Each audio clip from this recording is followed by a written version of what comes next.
one of the most enigmatic, mysterious, and least understood ancient structures to be found anywhere on Earth. Although many academic institutions and funded individuals throughout the years have maintained that these structures were tomb sites built for ancient Egypt's greatest leaders, the severe lack of evidence supporting such claims, along with the lack of any hieroglyphic recording of the enormous undertaking that these structures would have been, contradicts this explanation. Particularly Cheops, the largest of the three Great Pyramids, and the only one constructed to in fact have 8 sides. The only one with tunnels, the only one with shafts, most notably the shaft which led to Gatenbrink's door, long thought to have been air shaft due to its steep incline and minuscule scale, and although it is the only one to possess such features, they were installed perfectly. These tiny shafts were not only perfectly aligned throughout the structure's internal stonework, built with unimaginable skill and accuracy, but these were somehow hermetically sealed during the pyramid's original construction. This would have been required to avoid them becoming blocked with dust, with the exterior shape of the pyramids built with such astounding precision. The subtle indent creating the 8 sides is so slight it is only visibly detectable under certain light angles, often requiring modern technology to actually measure the perfection these ancient feats were. As mentioned, Gatenbrink's door leading from the king's chamber was for many years assumed to be an air tunnel. However, after attempting to inspect the shaft with an intention to consider utilizing the structure's own design to aid in fresh air circulation, it was realized that this shaft led instead to a blocking door, the doorway to an undiscovered chamber within the bowels of this most mysterious of ancient remnants. However, after several years of apparent reluctance to explore this hidden chamber, along with the mammoth challenge Gatenbrink encountered attempting to develop a robot capable of reaching the blocking door, capable of traversing the obstacles within the shaft to eventually penetrate this inner sanctum. As the discovery came to its ultimate culmination of actually seeing what was hidden behind this door, within this hidden chamber, a shaft deliberately designed to be near impossible to discover without modern technology, thus clearly a room of great importance. The media was blocked, a blackout descended upon the Giza Plateau, and the investigations remained guarded for a considerable amount of time. When it was eventually opened up to the world, the supposed tomb found in situ within the chamber was conveniently empty, without any distinguishing evidence to suggest the chamber's past function. Many people would be forgiven to suspect a conspiracy ensued, one in an attempt to conceal whatever was found in the supposed tomb of Osiris. What are the Egyptian authorities, and even other influential countries' governments concealing regarding this mysterious chamber? Thankfully, it seems that this was not the last chamber to ever be realized. 2 more chambers have now been discovered to still be buried, hidden within this Great Pyramid. One, which is located above the Grand Gallery, is said to be of a significant size. The question is, what could be hidden in these 2 remaining rooms? Will advancements in penetrative radar allow its true contents to be revealed to the world before the Egyptian government have the chance to hide its contents? These are astonishing ancient structures, undoubtedly one of the most incredible wonders on Earth. As such, they are highly compelling. On the 25th of January 2011, the streets of Cairo were being ravaged by a rioting population, demanding the end of President Hosni Mubarak's 30-year regime. While the world was distracted by the dramatic scenes of chaos upon the streets above, deep within the ancient dusty tunnels, a team of archaeologists, led by Suzanne Bickel of the University of Basel in Switzerland, was quietly making one of the most significant discoveries of the past century. They had initially found the top of a large round stone at the eastern end of the Valley of the Kings. The archaeologists suspected that it was just the top of an abandoned shaft, but before they could investigate, due to Egypt's political process regarding finds within the valley, they had to cover the stone rim with their own locked iron door, informed the Egyptian authorities and applied for an official permit to excavate. A year later, after gaining approval to excavate, Bickle returned with a team of 24 people, including field director Elena Paula Goth of the University of Basel, Egyptian inspector Ali Rita, and local workmen. Each took turns lying on the ground, head pressed against the shaft wall, one arm through a small hole next to the capstone, snapping photographs. They left little doubt that it was indeed an ancient tomb. On top of the debris rested a dusty black coffin, carved from sycamore wood and decorated with large yellow hieroglyphs on its sides and top. Bickle has stated that she has never seen an Egyptian coffin in such a good condition before. The dating of fragments of pottery made from Nile silt and pieces of plaster, commonly used to seal tomb entrances in ancient times, together with the age of the other nearby sites, have indicated that the tomb could be more than 3,000 years old. The hieroglyphs describe the tomb's occupant as being named Nehemes Bastet. Egyptologists currently believe she was a lady of the upper class and of Amun. People have been claiming there was nothing new left to find in the Valley of the Kings for almost as long as they have been digging there. The Venetian antiquarian Giovanni Belzoni believed he had emptied the last of the valley's tombs during his 1817 expedition, while Theodore Davis, who excavated there a century later, came to a similar conclusion right before Tutankhamun's burial chamber was found. Fortunately, there is a growing number of people who are beginning to suspect that there is a wealth of discoveries still left to be made in the Valley of the Kings, the Nile Delta, and Egyptian as a whole. And thanks to discoveries such as these, interest in these existing mysteries grows by the day. It is interesting to see that in this period, even a wealthy girl was buried with quite simple things, Bickle says, comparing Nehemes Bastet's coffin and stele with the elaborate pottery, furniture, and food found in earlier tombs. Her wooden coffin was certainly quite expensive, she says, but nonetheless, it lacked the elaborate inner coffins found in similar burials. Is this the burial chamber of an extremely ancient queen? After reinforcing the coffin and securing the mummy, Bickle's team have transported across the Nile to Luxor, where a full investigation is currently being undertaken into the true identity of the mystery female. With substantial insight into the controversial finds within ancient Egypt, we personally suspect that often the tombs, which appear the most crudely designed, containing wooden sarcophagus, are generally found to be the most ancient. Furthermore, their hieroglyphic writings were often far more exquisite in nature.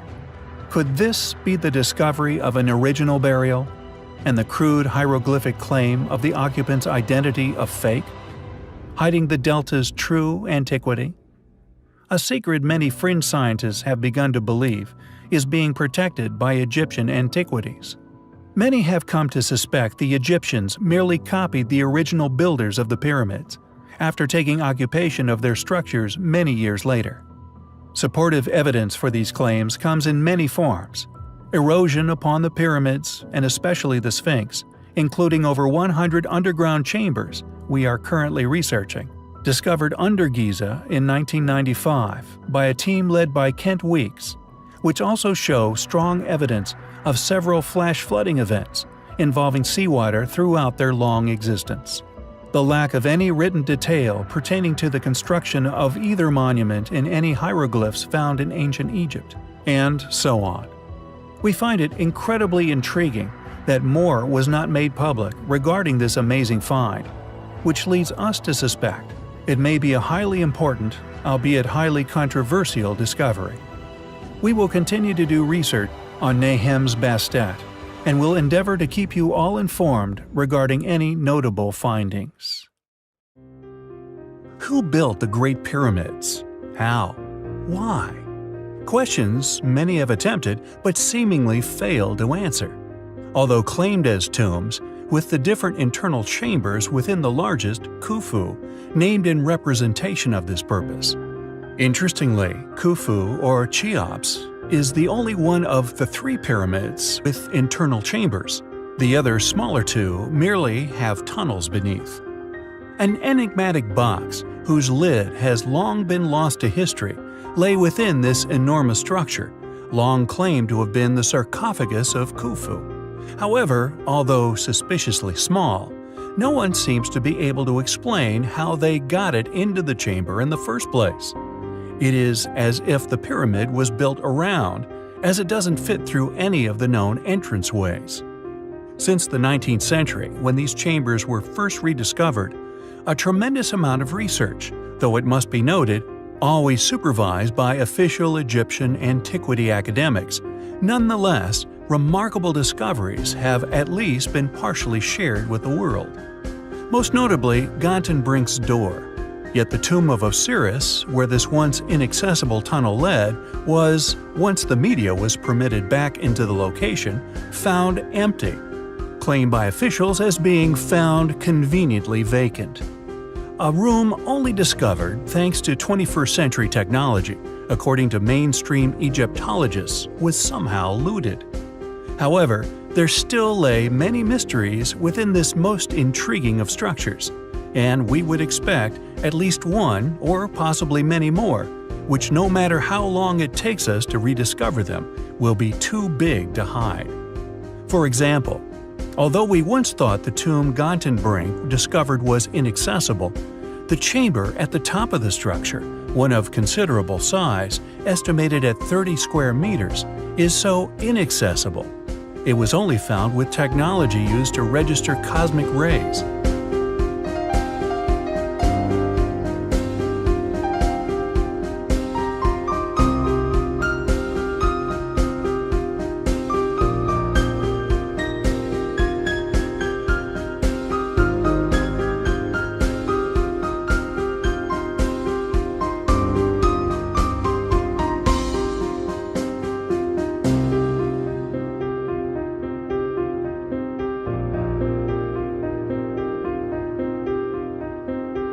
A technology usually utilized in high-energy particle physics, capable of tracking particles called muons, produced when cosmic rays strike atoms in the upper atmosphere. These incredibly sensitive detectors were first developed for use in particle accelerators, but they have also been used to gaze into the inner bowels of many geological and ancient artificial features. In December 2015, physicist Kunihiro Morishima of Nagoya University, Japan, placed detectors inside the Queen's chamber to detect muons passing through the pyramid. Thus, any large chamber still hidden within the pyramid would be detected due to a higher register of muons than expected from denser angles. The chamber's discovery was corroborated by two other teams of physicists. All three teams observed a large void in the same location above the Grand Gallery. "It was a big surprise," says Tayubi. "We're really excited," he continued. The researchers say it might even be made up of two or more smaller spaces. Tayubi suggests that it could be, quote, "a second Grand Gallery." It is a discovery which we are finding highly compelling. Tutankhamun is not only the most famous of all the pharaohs, but he is unquestionably the character most wrapped in mystery. Although many are attracted to the legends of the unexplained curse or flock to the Cairo Museum to peer upon his wondrous relics, what many are unaware of is a rather incredible theory pertaining to an as-yet undiscovered vault, hidden in plain sight within his own purported ancient tomb. Known as the Second Chamber Theory, it was initially put forward by British Egyptologist Nicholas Reeves. He argued that it was the secret burial chamber of Nefertiti, who was originally the wife of Tutankhamun's father Akhenaten. Legends say that she was one of the most beautiful women in history. Reeves argues that, due to King Tut dying suddenly, he was hastily buried in the outer chamber of Nefertiti's tomb, with the opening to her chamber then concealed somewhere within the tomb many millennia ago. Again, a tomb unlooted, filled to the rafters with priceless golden relics. Reeves even claims that he himself detected a hidden passageway behind a funerary painting on one of the walls of the tomb. Thus, in 2016, An American survey team harnessing ground-penetrating radar peered into and beyond the walls within the tomb.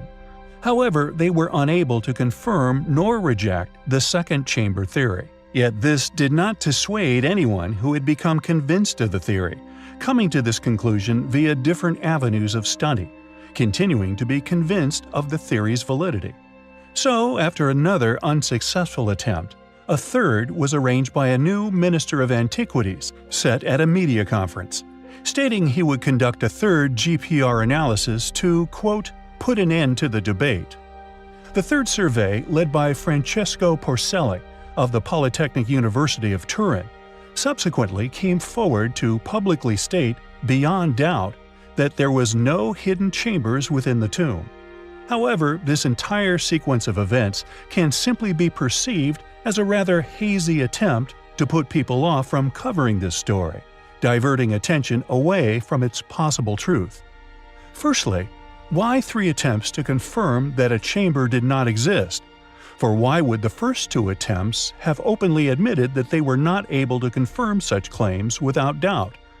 How could a person from such an institution, if not funded to come to such a definitive conclusion, make such a post-statement? And why would so many from different academic backgrounds arrive at the same conclusion?